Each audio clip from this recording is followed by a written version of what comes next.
গদি মিডিয়া একটা সময় তালিবানদের বিরুদ্ধে ন্যারেটিভ তৈরি করেছিল।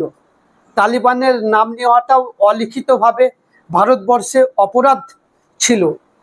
সেই সময় যখন তালিবান আমেরিকাকে পিছু হটতে বাধ্য করেছিল, 20 বছরের তাদের যে লক্ষ্য, সে 20 বছর পর আমেরিকার সেনাবাহিনীদের ডান হাতে ফিরতে হয়েছিল।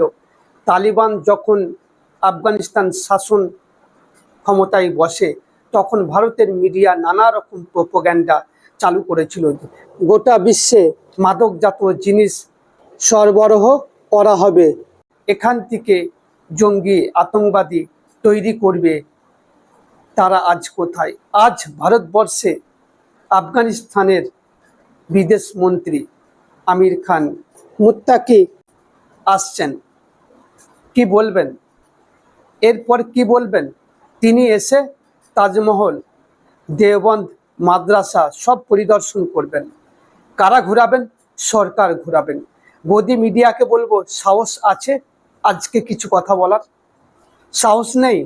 কারণ তালিবান যেভাবে তার নিজের দেশকে এগিয়ে নিয়ে যাচ্ছে, এটাই এখন সবথেকে বড় নিদর্শন হয়ে রয়েছে। তালিবান আস্তে আস্তে করে নিজের পায়ে দাঁড়াচ্ছে, যেখানে ডলারের সঙ্গে টক্কর দিতে চলেছে সেই আফগানিস্তান। আফগানিস্তানের বিদেশ মন্ত্রী আজ ভারতে এসে তিনি ভারত পরিদর্শন করছেন।